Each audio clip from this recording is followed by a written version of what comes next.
O governo do Egito convidou o Brasil para participar de uma cúpula com outros países para discutir a guerra entre Israel e o grupo Hamas. O presidente Lula convocou o ministro das Relações Exteriores, Mauro Vieira, como representante do Brasil, segundo apurou a CNN. O encontro está marcado para este sábado no Cairo. Nesta semana, resoluções do Brasil e da Rússia foram rejeitadas no Conselho de Segurança da ONU. As negociações continuam, mas não há definição se será apresentada uma nova proposta de resolução. Caio, qual o papel da ONU na solução desse conflito? Muito boa noite. Muito boa noite, Leandro. Muito boa noite, doutor Zé Eduardo. Boa noite à nossa audiência. Bom, em primeiro lugar, só uma nota sobre essa cúpula, né, que também, segundo consta aqui do site da Agência Brasil, terá participação de outros estados árabes, né, como Jordânia, Catar e também da Turquia. Então, eu acho que isso é um sinal de prestígio à diplomacia nacional, reflete aí o esforço brasileiro no Conselho de Segurança da ONU, né? Vamos lembrar aí que, com exceção de 2 abstenções, uma delas da Rússia, outra da Inglaterra, e do veto dos Estados Unidos, a proposta de resolução, ela foi, vamos dizer assim, aprovada por 12 dos 15 estados participantes. Então, isso é saudável, é bom. Tomara que o governo brasileiro desempenhe um bom papel fazendo a mediação dessas negociações, especialmente porque, como a gente já trouxe aqui ao longo da semana para o espectador da CNN, o Egito é um ator muito importante e, infelizmente, né, existe aí uma carga ideológica que está contaminando as decisões de natureza humanitária que o presidente Al-Sisi poderia tomar, né? Eu me refiro aqui especificamente a uma declaração, a meu ver, infeliz dele, dizendo que, claro, além da preocupação, né, com esse trânsito imenso, né, de pessoas, de refugiados, ele também se preocupava em esvaziar a faixa de Gaza, porque isso, de certa forma, esvaziaria a causa palestina. Mas, enfim, com a visita do presidente Biden, já foi visto pelo mundo que é possível abrir exceções e costurar acordos para um mínimo de alívio para a população civil na faixa de Gaza, e é o que todo mundo quer. Sobre a ONU, né, o que me chama a atenção aqui, né, no colegiado, em primeiro lugar, a paralisia do Conselho de Segurança por causa do sistema dos membros permanentes terem direito a veto. Né, e quando a gente tem as 3 democracias, né, Reino Unido, França, Estados Unidos, geralmente com interesses em contraposição, né, à ditadura de partido único da China e também ao regime autocrático da Federação Russa. Então, esse é um ponto. O outro é uma perseguição desenfreada ao Estado de Israel. Como eu já disse aqui para o telespectador, dos 192 países membros da ONU, apenas 164 reconhecem o Estado de Israel.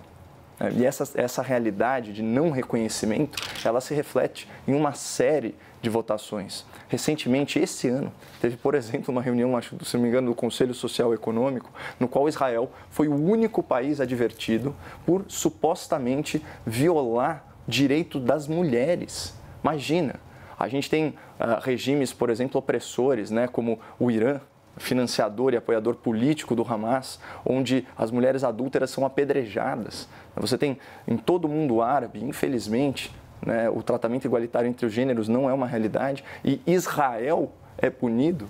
Então, só esse fato já demonstra aí um viés ruim em relação a Israel, um duplo padrão, e ao longo do debate eu quero explorar mais isso, porque a gente se fia muito, né, nas manifestações da ONU, mas especificamente em relação a Israel, elas não refletem a realidade dos fatos e são mais consequência de interesses geopolíticos do que da verdade.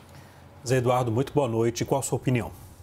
Bem, boa noite, Leandro. Boa noite, Caio. Eu concordo em parte com o Caio. Eu acho que, em primeiro lugar, esse convite feito pelo governo do Egito mostra o prestígio, sim, da diplomacia brasileira, que é uma diplomacia credenciada, uma diplomacia muito bem conduzida e com um corpo muito bem treinado e que demonstra historicamente um papel importante nas relações internacionais do Brasil em todo o mundo.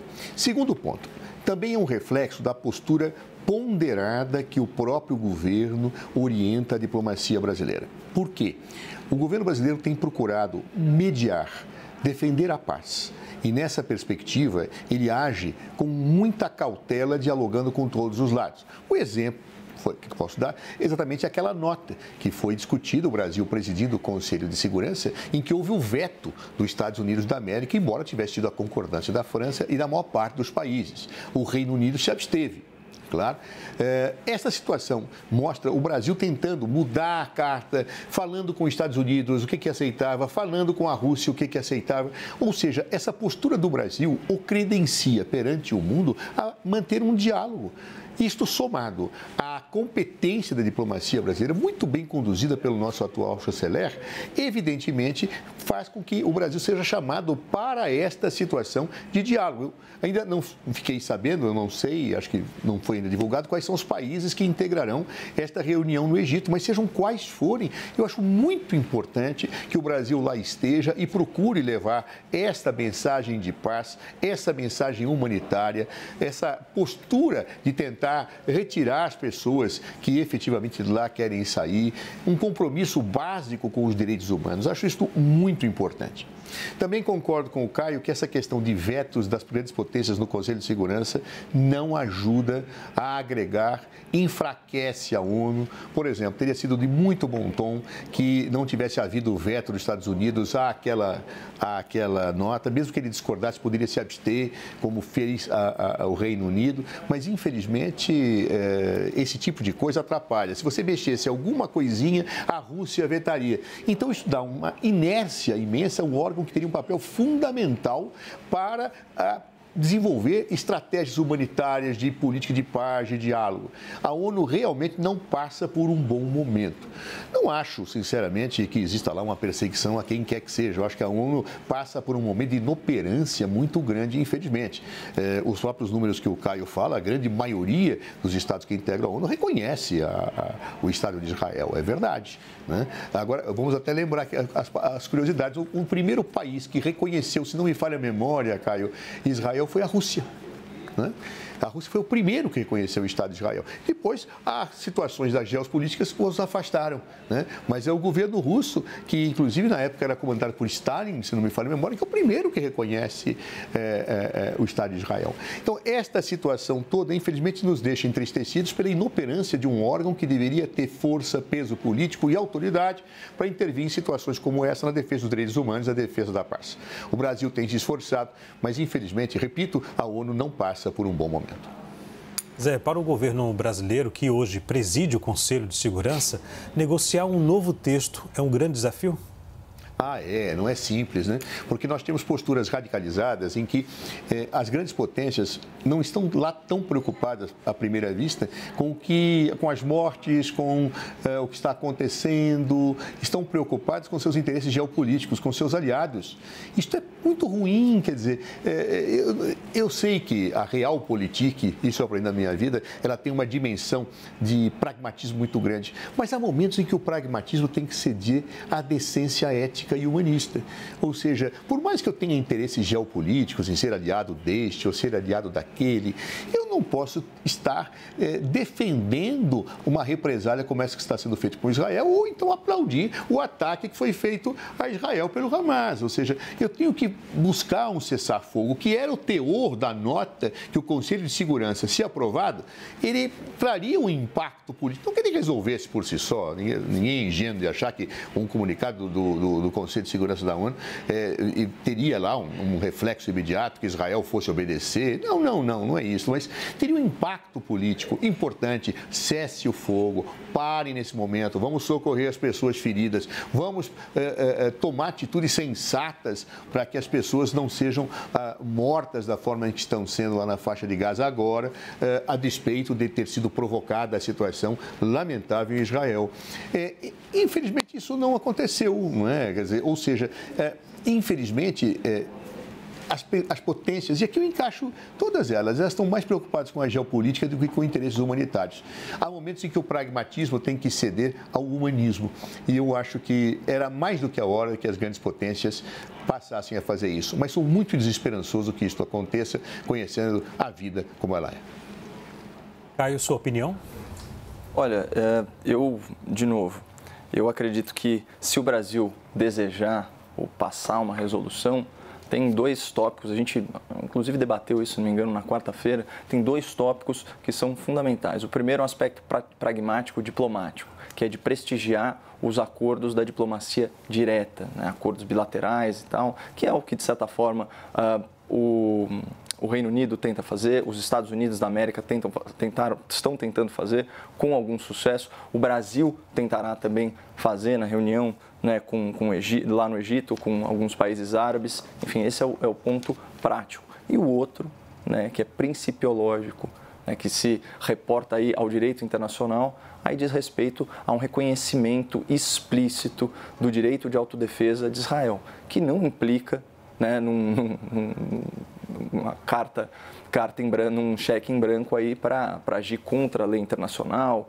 ou desrespeitar questões humanitárias, né? As coisas podem conviver, mas era importante falar que Israel tem sim direito de autodefesa, isso inclui neutralizar a ameaça que representa o Hamas. Mas só para exemplificar o viés da ONU, né, eu chamo a atenção do nosso telespectador para o Observatório das Nações Unidas, que é uma ONG cuja missão é julgar, né, a ONU pelos méritos da sua própria carta, certo? E ele aponta aqui 7 problemas com o Conselho de Direitos Humanos das Nações Unidas, muitos deles relacionados a Israel. Por exemplo, uma obsessão em demonizar Israel. Esse é o primeiro ponto. O Israel é o único país com exame individual no Conselho de Direitos Humanos. É recordista em resoluções condenatórias. São, no mínimo, 4 repreensões anuais, sem contar os relatórios especiais. E para a gente ter uma ideia, né, nações aí que vivem ofendendo os direitos humanos, como Irã, como Belarus, como Coreia do Norte, tem apenas um relatório especial. Certo? Também Israel é recordista em sessões especiais do Conselho e também em comissões de investigação. 1 para a Coreia do Norte, 9 para Israel. E para vocês terem uma ideia, o enviado especial da ONU para reportar questões da Palestina só reporta sobre Israel. Ou seja, tudo que o Hamas faz de desumano na faixa de Gaza, né, fica em segundo plano. Segundo problema, né, garante impunidade para a maioria dos piores regimes do mundo. Não há nenhuma resolução contra Argélia, China, Cuba, Egito, Gaza, Iraque, Paquistão, Turquia, Zimbábue. A lista é imensa. Outro problema, tem como membros os países campeões em violações aos direitos humanos. Então você vai ter lá China, você vai ter Cuba, Eritreia, Mauritânia, Nigéria, né, a própria Rússia, né, incorrendo em uma série de violações ao direito internacional na guerra com a Ucrânia, e a nossa vizinha Venezuela, né, que a gente já conhece bem o estado das coisas lá. Outro vício do Conselho de Direitos Humanos da ONU, ele indica especialistas anti-Ocidente e simpáticos a ditadores. Eu tive curiosidade de ver o currículo desses especialistas e é chocante o viés, a parcialidade. Outro problema, o quinto, né, permite que regimes autoritários burlem as auditorias por meio de ONGs compradas, certo? Indica ditaduras para posições chave de painéis e, finalmente, oferece uma plataforma internacional para ditadores e seus prepostos, legitimando esses regimes. Então, você tem ali uma série de nações, principalmente aquelas ligadas aos interesses de China, Rússia e Irã, que são regimes opressores. Você tem uma teocracia, uma ditadura de partido único e você tem um regime autoritário da Federação Rússia. Todo mundo que está ligado por interesse geopolítico acaba votando em bloco. E aí Israel sai prejudicado e sai como um grande vilão internacional, apesar de ser uma democracia exemplar que respeita as liberdades individuais, mas que é vítima de terrorismo e age em autodefesa, certo? Para neutralizar essas ameaças quando provocado. Agora, Caio, Israel chegou a alegar nesta semana que a guerra será longa. Como as nações podem se empenhar para chegar à paz? Olha, em primeiro lugar, e isso foi inclusive uma fala da embaixadora americana na ONU, todas as hostilidades contra Israel devem ser suspensas imediatamente. Ela chegou a mencionar isso. Não é uma questão controversa, é o mínimo.